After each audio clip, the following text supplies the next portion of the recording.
ഞാൻ ഈ സന്ദർഭത്തിൽ വളരെ ഗൗരവത്തോടുകൂടി ഞാൻ ഓർമ്മപ്പെടുത്തുകയാണ്. ആഷിഖ് എന്ന് പറയുന്ന മകൻ സുബൈദ എന്ന പ്രിയപ്പെട്ട ഉമ്മയെ കഴുത്തിന് വെട്ടിയിട്ട് ഉമ്മയോട് പറഞ്ഞത്, നീ എന്നെ പെറ്റതിന് ഞാൻ നിനക്ക് തരുന്ന സമ്മാനമാടി. മലപ്പുറം ജില്ലയിൽ ഒരു മകൻ ഉമ്മാന്റെ കഴുത്തിന് കുത്തിയിട്ട് പെടന്ന് മരിച്ചില്ല എന്ന് കണ്ടപ്പോൾ ഗ്യാസ് സിലിണ്ടർ എടുത്ത് തലക്കടിച്ചു കൊന്നിട്ട് വാപ്പയോട് എന്ന് പറയുന്നു, ശൈത്താനെ ഞാൻ കൊന്നു എന്ന്.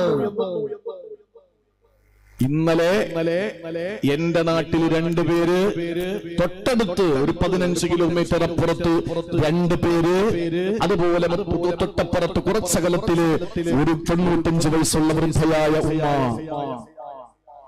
ഈ 5 പേരെയും ക്രൂരമായിട്ട് കൊന്നുകളഞ്ഞ, ഒരേപോലെ കൊന്നുകളഞ്ഞ, ഒരു പോയിന്റ് പോലും തെറ്റാത്ത, അച്ചടിച്ചതുപോലെ അതല്ലെങ്കിൽ ഫോട്ടോസ്റ്റാറ്റ് പോലെ കൃത്യമായി ചുറ്റിക കൊണ്ട് തലക്കടിച്ചിട്ട് ക്രൂരമായി കൊലപാതകം നടത്തിയ ആ മകൻ ഉമ്മ അള്ളാഹു ആയുസ് നീട്ടിക്കൊടുത്തത് കൊണ്ടോ ഈ മകൻ എന്തിനാണ് കൊന്നത് എന്ന് ഒരു ചെറിയ തുരുമ്പിന്റെ ഒരു ചെറിയ വാൽ കഷ്ണമെങ്കിലും ആ ഉമ്മയിൽ നിന്ന് കിട്ടാൻ വേണ്ടിയിട്ടോ ആ ഉമ്മയ്ക്ക് ആയുസ് അല്ലാഹു നീട്ടിക്കൊടുത്തു. ആ ഉമ്മ സംസാരിച്ചു തുടങ്ങി. പ്രിയപ്പെട്ടവരെ, കേരളം കണ്ടിട്ടില്ലാത്ത ഇത്രയും വലിയ ക്രൂരമായ ഈ പറയുന്ന കൊലപാതകങ്ങൾ നടക്കുമ്പോഴും നമ്മുടെ പ്രിയപ്പെട്ട ചെറുപ്പക്കാരെവിടെയാണ്? മഹല്ല് സംവിധാനങ്ങൾ എവിടെയാണ്? ഞാൻ കുറ്റപ്പെടുത്തുന്നതൊന്നുമല്ല. എവിടെയാണ് നേതാക്കന്മാര്? 9 മണി 10 മണി കഴിഞ്ഞാൽ എന്റെ പ്രിയപ്പെട്ട സഹോദരിമാരോട് എനിക്ക് പറയാനുള്ളത്, 10 മണി കഴിഞ്ഞാൽ നിങ്ങളുടെ മക്കള് നിങ്ങളുടെ റൂമിൽ നിങ്ങളുടെ വീട്ടിലുണ്ട് എന്ന് ഉറപ്പുവരുത്തണം. കഞ്ചാവ് MDMA-യും അതിന്റെ ഏറ്റവും മൂർധന്യതയിലും അതിന്റെ ഏറ്റവും പരമോന്നതിയിലും എത്തി നിൽക്കുകയാണ്. ഇത് പറഞ്ഞാൽ ചിലപ്പോൾ വളഞ്ഞിട്ട് ആക്രമിക്കാനും സാധ്യതയുണ്ട് ഈ കൂട്ടര്. കാരണം മനുഷ്യത്വം എന്തെന്നറിയില്ല, എന്താണ്, ആരാണ്, ഏതാണ് ഒന്നും അവർക്കറിയില്ല. പക്ഷേ ഇന്ന് നമ്മുടെ പ്രിയപ്പെട്ട മക്കള് ഉമ്മമാർക്ക് പോലും പേടിയാണ്. എങ്ങനെ വിശ്വസിച്ച് ഉറങ്ങും തന്റെ മക്കളുടെ അടുത്ത് കിടന്ന്? എങ്ങനെ വിശ്വസിച്ച് വീട്ടിൽ തന്റെ മകൻ? ഒരു ഉമ്മ പറഞ്ഞില്ലേ സോഷ്യൽ മീഡിയയില്, എന്താ പറഞ്ഞത്? എന്റെ മകന് രാത്രി വീട്ടിൽ വരുന്നു എന്നറിയുമ്പോൾ എനിക്ക് ആദി തുടങ്ങുകയാണ്. സാധാരണ മക്കള് വീട്ടിൽ കയറി എന്ന് പറയുമ്പോഴല്ലേ ഉമ്മാക്ക് സന്തോഷം വരിക. ആ ഉമ്മ പറയാണ്, എന്റെ മകൻ അല്പമൊക്കെ പഠിച്ച മോനാണ്, ആ മകൻ എന്റെ വീട്ടിലേക്ക് വരുന്നു എന്നറിഞ്ഞാൽ എനിക്ക് വെപ്രാളമാണ്. കാരണം ഞാൻ ആരാണ്, അവൻ ആരാണ് എന്ന് പോലും അവൻ തിരിച്ചറിയാതെ എന്നെ പീഡിപ്പിക്കാൻ പലവട്ടം എന്നെ കടന്നു പിടിച്ചിട്ടുണ്ട്. പലപ്പോഴും ഞാൻ അറിയാതെ ഉറങ്ങിപ്പോയിട്ടുണ്ട്. എന്റെ പ്രിയപ്പെട്ട മകന് എന്നെ ഏത് രീതിയിലാണ് യൂസ് ചെയ്യുന്നതെന്ന് അറിയാൻ പോലും കഴിയാതെ ഞാൻ മരിക്കാനുള്ള പേടി കൊണ്ടാണ് ജീവിച്ചിരിക്കുന്നതെന്ന് പറഞ്ഞ ഈ സാക്ഷര കേരളത്തിലെ പാവപ്പെട്ട ഉമ്മമാര്, ഇതിനെല്ലാം പിന്നിൽ എന്താണ്? കഞ്ചാവ് എന്ന് പറയുന്ന മാരകമായ ഈ യുവതയെ നശിപ്പിക്കുന്ന ഏറ്റവും മഹാമാരി കോവിഡ് അല്ല, ഏറ്റവും വലിയ അർബുദം, ഏറ്റവും വലിയ ക്യാൻസർ, അതാണ് ഇന്നത്തെ കഞ്ചാവ്. അറിയുമോ സഹോദരിമാരെ? മഫ്ത ധരിച്ച, ഹിജാബ് ധരിച്ച മുസ്ലിം പെൺകുട്ടികൾ പോലും അതിന്റെ ക്രയവിക്രയത്തിലോ അതിന്റെ ഉപഭോക്താക്കളിലോ അതിന്റെ ഉപയോഗിക്കുന്നവരിലോ അല്ലെങ്കിൽ ഏജന്റുമാരിലോ പെട്ടുപോകുന്നു എന്നറിയുമ്പോൾ സങ്കടം തോന്നിപ്പോവുകയാണ്. ആ ഒരു അവസ്ഥയിൽ നിന്ന് കേരളത്തിൽ ഇത്രയും കാർന്ന് തിന്നുന്ന ഈ ത്രസിച്ച് ഇത്രയും വലിയ മൂർധന്യതയിൽ നിൽക്കുന്ന ഏറ്റവും വലിയ മാരകമായ ഈ ഒരു നടപടിയെ ഒന്ന് പിടിച്ച് കയ്യാമം വെച്ച് അകത്തു വെച്ച് നിയമം നടപ്പിലാക്കാൻ നിയമ സംവിധാനങ്ങളില്ലേ എന്ന് പോലും നമ്മൾ ശങ്കിച്ചു പോവുകയാണ്. ഏതെങ്കിലും ഒരു ക്രിമിനലിനെ, കഞ്ചാവ് കേസിലെ ക്രിമിനലിനെ അകത്ത് പിടിച്ചുകൊണ്ട് പോയാൽ നബിദിനത്തിന്റെ ഘോഷയാത്ര പോകും പോലെ പോവുക അവനെ ഇറക്കാൻ വേണ്ടിയിട്ട്. അവൻ പാവോണം, അവന്റെ ഉമ്മ പാവോണം, അവന്റെ വാപ്പ കരഞ്ഞ് തളർന്നു കിടക്കുകയാണ്, ഉമ്മ തഹജ്ജുദ് കിടന്നിട്ട് തലപൊക്കിയിട്ടില്ല, അവന്റെ അനുജത്തി കൊച്ചാണ്, അവന്റെ ചേട്ടത്തിക്ക് കല്യാണം വന്നു. യഥാർത്ഥത്തിൽ ഇവനെ അകത്തല്ലേ ഇടേണ്ടത്? ഇവൻ പുറത്തിറങ്ങിയാൽ ഇനിയും പലർക്കും കച്ചവടം ചെയ്യൂലേ? നിങ്ങൾ ആലോചിച്ച് നോക്കേ. നിയമ സംവിധാനങ്ങളെ കണ്ണടക്കുകയാണോ? ജനാധിപത്യത്തിന്റെ ശ്രീകോവിലിൽ നിന്ന് എന്തുകൊണ്ടാണ് ഇതിനെതിരെ ഒരു നടപടി വരാത്തത് എന്ന് നമ്മൾ പേടിച്ചു പോവുമല്ലേ? നടക്കുന്നുണ്ട്, പക്ഷേ ഫലം കാണുന്നില്ലല്ലോ എന്നുള്ളതല്ലേ നമ്മളെ സങ്കടപ്പെടുത്തുന്നത്. അതുകൊണ്ട് ഈ തലമുറയെ രക്ഷപ്പെടുത്താൻ എന്റെ പ്രിയപ്പെട്ടവരെ സംവിധാനങ്ങൾക്കൊന്നും കഴിയാതെ വന്നാലും കഴിയുന്ന ഒരു സമൂഹമുണ്ട്. അത് ജമാഅത്തിന്റെ ഭാരവാഹികളാണ്, മഹല്ല് ഭാരവാഹികളാണ്.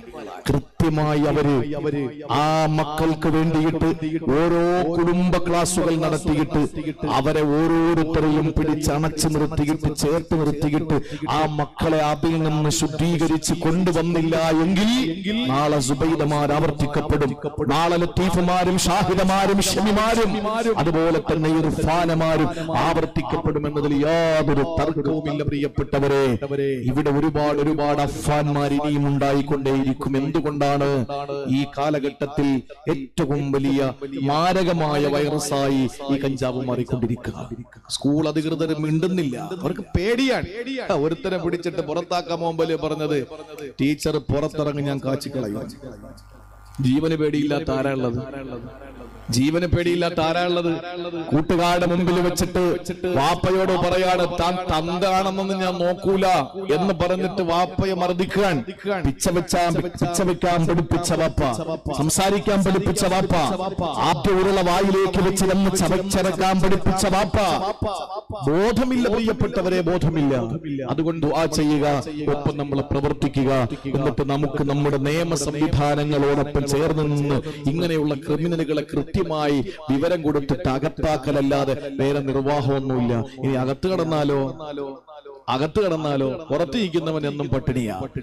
അവന് ഇപ്പോഴും കിട്ടുന്നത് മത്തിയും, അവന് കിട്ടുന്നത് ചെറിയ എന്തെങ്കിലുമൊക്കെ ഭക്ഷണമാണ്. അകത്ത് നിൽക്കുന്നവർക്കോ നല്ല ഒന്നാം തരം ബിരിയാണി. ക്രിമിനലുകളെ സൃഷ്ടിക്കുന്നത് അങ്ങനെയാണ്. ഇപ്പം ആര് ശല്യത്തിനും വരൂല, 4 സൈഡും പോലീസുകാർ പ്രൊട്ടക്ഷനും ഉണ്ട്. അതുപോലെ തന്നെ 3 നേരം നല്ല ഭക്ഷണം. പണ്ടാണ് ഉണ്ട കിട്ടുന്നത്, ഗോതമ്പുണ്ട് എന്നൊക്കെ പറയുമല്ലോ, അതൊക്കെ പണ്ടാ. ഇപ്പൊ നല്ല ഒന്നാം തരം ബിരിയാണി, നല്ല ഭക്ഷണം, ഒപ്പം എന്തെങ്കിലുമൊക്കെ കൈത്തൊഴിലുകള്. ഒരു കിളച്ച് ചെടി നടാം, അല്ലെങ്കിൽ മരിച്ചീനി നടാം, അല്ലെങ്കിൽ തയ്ക്കാം, ഇല്ലെങ്കിൽ എന്തെങ്കിലും എന്താണ് ഈ കൈത്തൊഴിലുകൾ ചെയ്യാം. പോകുമ്പോ റിലീസാകുന്ന സമയത്ത് കൈ നിറച്ച് പൈസയും കിട്ടും. അപ്പൊ ആരാ ജയിലിൽ പോകാൻ ആഗ്രഹിക്കാത്ത?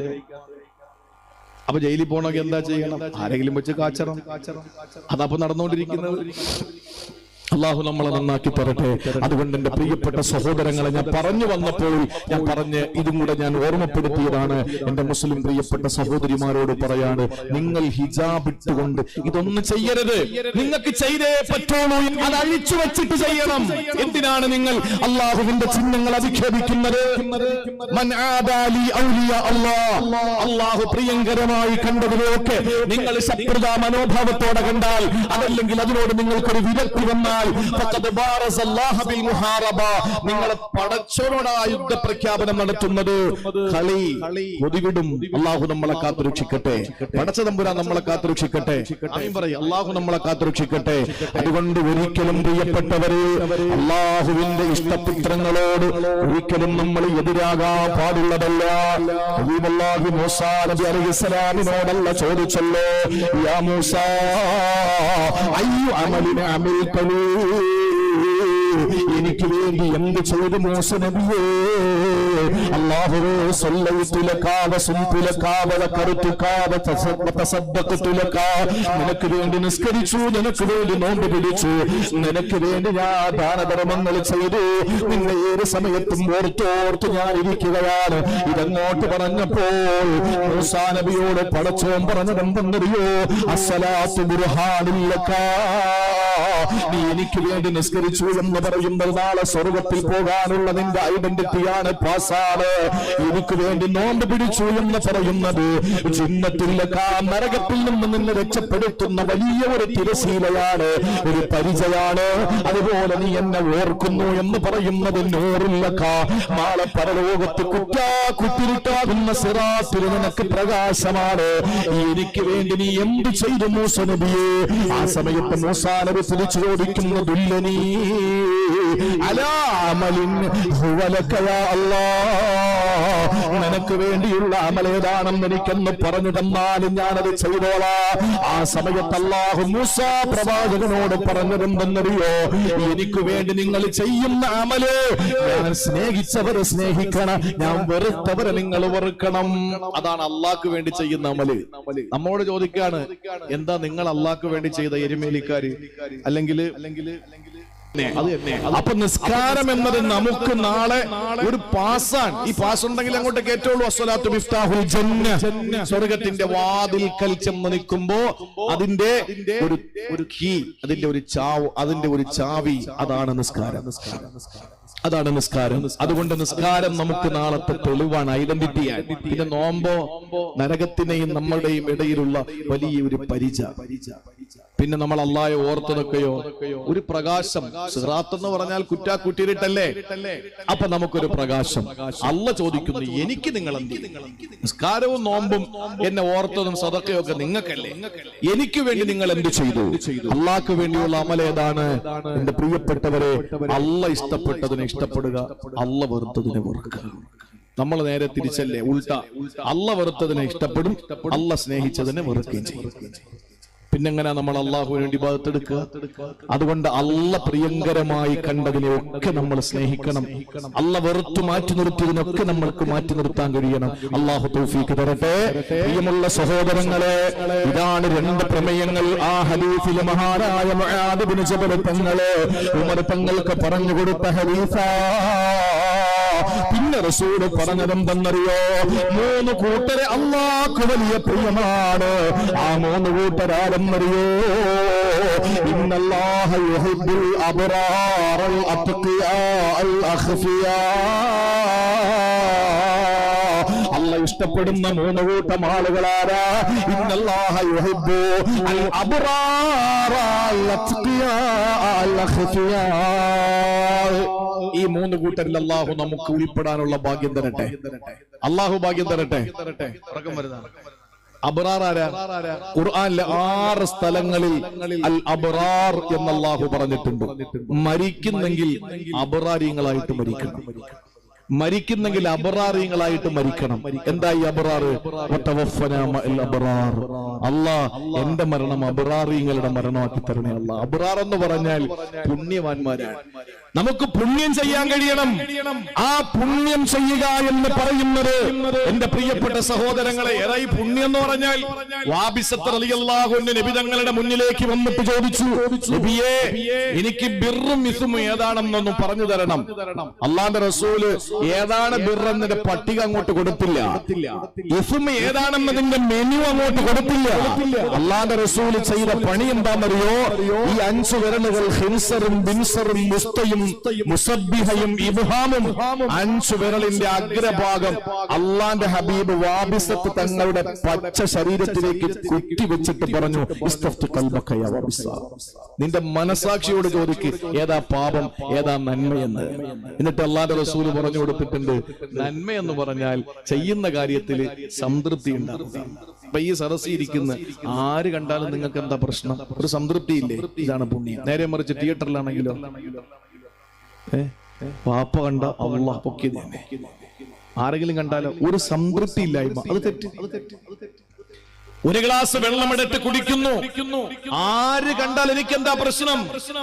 നേരെ മറിച്ചിരിക്കുന്നത് ഒരു കുപ്പി മദ്യമാ, ഒരു കപ്പ് മദ്യമാണെങ്കിലോ പടച്ചോനെ ആരെങ്കിലും മണത്തു നോക്കിയാൽ, ആരെങ്കിലും കണ്ടായിൽ നിന്ന് എന്തെങ്കിലും പുറത്തു വന്നാൽ ആകെ പൊക്കിയത് തന്നെ. ഒരു അസംതൃപ്തി, അത് തെറ്റാണ്. സ്വന്തം ഭാര്യയുടെ കൈ പിടിച്ചിട്ട് ഇങ്ങനെ നടന്നു പോവുക, മുട്ടപ്പള്ളിയിലൂടെ ഇങ്ങനെ നടന്നു പോവുക. ആ മുട്ടപ്പള്ളിയിലൂടെ ഇങ്ങനെ നടന്നു പോവാ സ്വന്തം ഭാര്യയുടെ കൈ പിടിച്ചിട്ട്. എന്ത് ടെൻഷനാ? ഒരു ടെൻഷനും ഇല്ല. മഹർ കൊടുത്ത് കൊണ്ടു നടക്കുന്ന പെണ്ണല്ലേ, ടെൻഷൻ എന്തിനാ? ഇനി ആരാന്റെ പെണ്ണിനെയാണ് കൊണ്ടുപോയെങ്കിലോ, ഇനി അവളെ കെട്ടിയവരെങ്ങാനും കണ്ടാലോ, ആ ഒരു ടെൻഷൻ ഉണ്ടാവൂലേ? അത് തന്നെ ഇസ്മ എന്ന് പറഞ്ഞാൽ. അപ്പൊ ഏതൊരു കാര്യം ചെയ്യുമ്പോഴും ഒരു സംതൃപ്തി ഉണ്ടാകുന്നത് നന്മയും അസംതൃപ്തി ഉണ്ടാകുന്നത് തിന്മയുമാണ്. ആ സംതൃപ്തമായ അമലുകൾ ചെയ്യുന്നവനാണ് അബ്റാർ. ആ അബ്റാരിങ്ങൾ അള്ളാഹ്ക്ക് വലിയ ഇഷ്ടമാണ്. ഖുർആൻ നിങ്ങളെടുത്ത് നോക്ക്, 6 തവണ അബ്റാർ ഞാൻ ഇങ്ങനെ ഖുർആന്റെ ഒരു വിദ്യാർത്ഥിയായി ജീവിക്കണമെന്ന് ആഗ്രഹിക്കുന്ന ആളാണ്. ഉസ്താദിനോട് ഞാൻ ഇപ്പൊ സദസ്സിൽ വെച്ച് പറയാണ്, നാളെ അൽഹംദുലില്ലാ വൈകുന്നേരം അബ്ദുള്ള ഉസ്താദ് ഞങ്ങൾ തട്ടിയെടുത്തതാ, ഇല്ലെങ്കിൽ നാളെ എന്റെ പരിപാടിക്ക് വരേണ്ടതാണ്.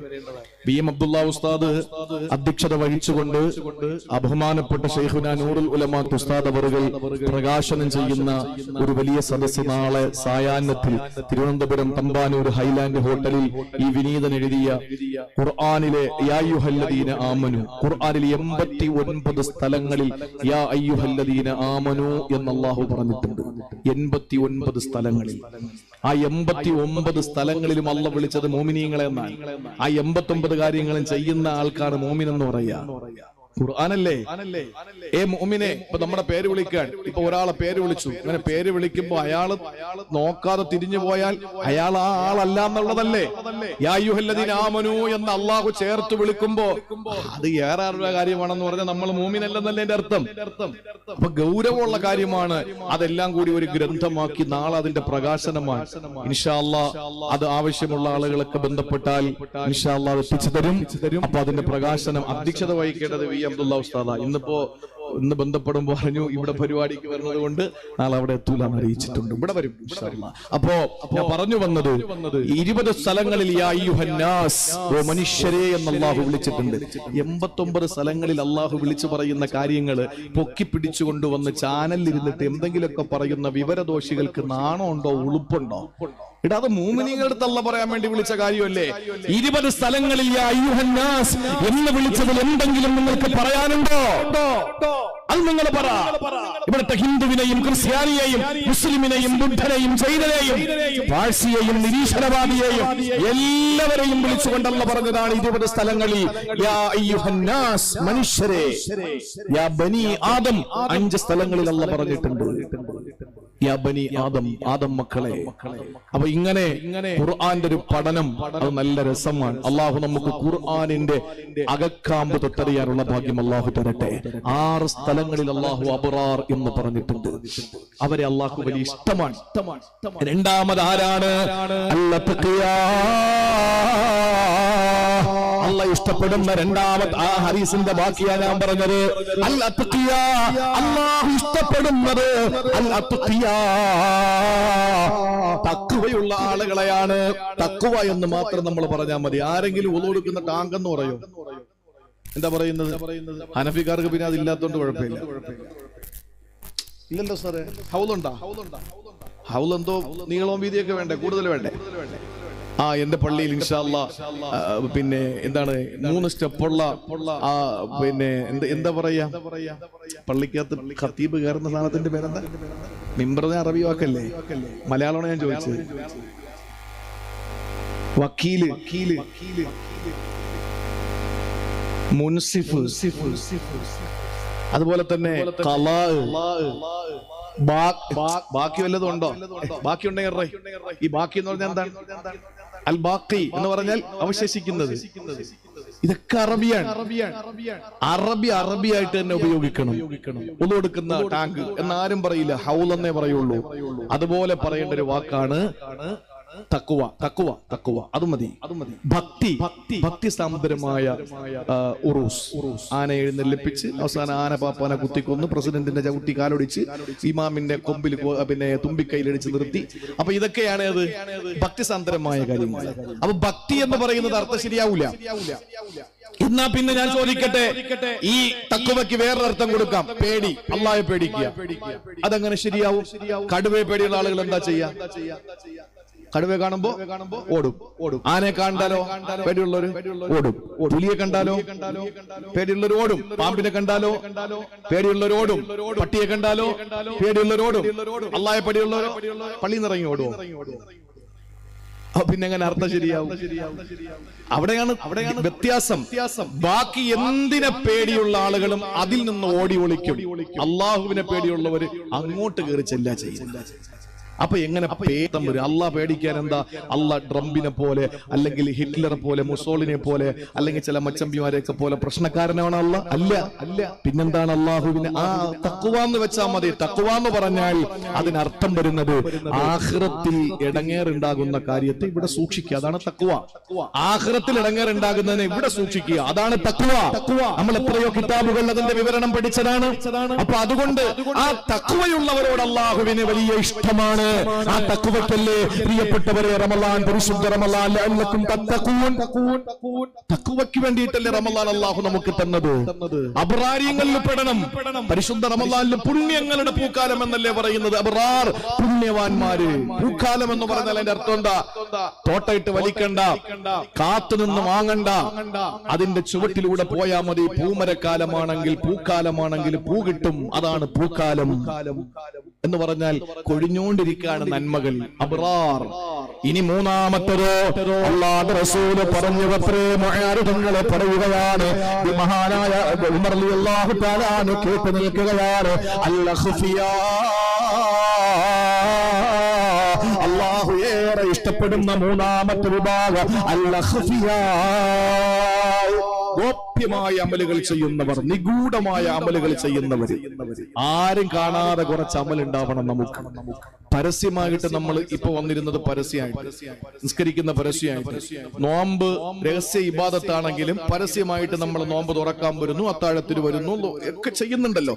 പക്ഷേ നമ്മുടെ കയ്യിൽ ഒരു കരുതൽ ഇബാദത്ത് ഉണ്ടായിരിക്കണം. പെണ്ണുങ്ങളോട് ചോദിച്ചു നോക്കി അറിയാം. എന്താണെന്നറിയോ? സ്ത്രീകളോട് എന്താ കാര്യം?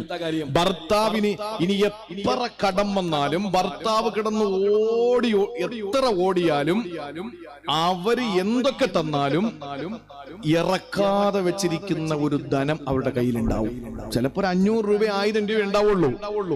അതിന് കരുതൽ പണം എന്നാണ് അവർ പറയുന്നത്. ഉലുവ പോണിക്കാറോ, കടുകിട്ടിരിക്കുന്ന പോണിക്കകത്തോ, അല്ലെങ്കിൽ അരിക്കലത്തിനകത്തോ, അല്ലെങ്കിൽ കേടായ മിക്സിക്കകത്തോ ഇവിടെ ഒന്നും പോയി നോക്കണ്ട. പിന്നെ ഭർത്താവ് കാണാതെ ഒളിച്ചു വെക്കാൻ പറ്റിയൊരു സ്ഥലമുണ്ട്. അതേതാ?